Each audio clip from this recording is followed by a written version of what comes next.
Y'all, what's Papa locking? Y'all, welcome back for another video. Girl, and guys, we are back for another tutorial. In this video, I'm going to another wedding. Like, look at me, 2 weddings in 1 year. I'm on a roll. Now this is on a old perm rod set, and I wanted to do, also I need to wash my hair, just ignore that. But I wanted to keep these curls just because of timing. This is like the fastest thing to do, is just revamp this look. So we're gonna be doing a high puff, but you know how people basically leave out some hair in the front and they smooth it out and tie it in the back.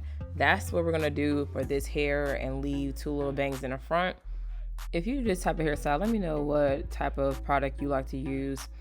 So I would have opted for mousse or just some leave-in conditioner for this particular one. I just didn't want my hair to revert and become wavy, so that's why I avoided it for this time around. But gel is a nice option. I just wasn't trying to wave up, you feel me? My hair does that.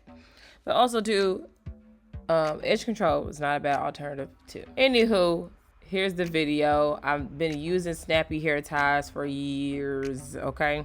And that has not changed, so we'll be using that for my high puff today. I thought about leaving a piece of hair in the back like I did with the last style, but I said no, wrap that up. This hair, made sure to leave 2 sections out, so you have the pieces for the bang, but also the hair that I'm going to smooth out and tie in the back. And now I'm going to make this high puff happen. Bring these strings around to the front, slide it up in the back as you go, and then I cross it over each other. Okay, let's try again. See, that arm work, I'll be catching up with you, shoulders. And what I like about snappy hair ties is that you can snap it right in the back and call it a day. Depending on if they're new or old, you just gotta make some adjustments. But because they're stretched out enough, I was able to do this. And I am going to use a little bit of edge control. At first I wasn't, but I'm using just a little edge control around the perimeter to smooth that out. But first, let's work on that front, okay?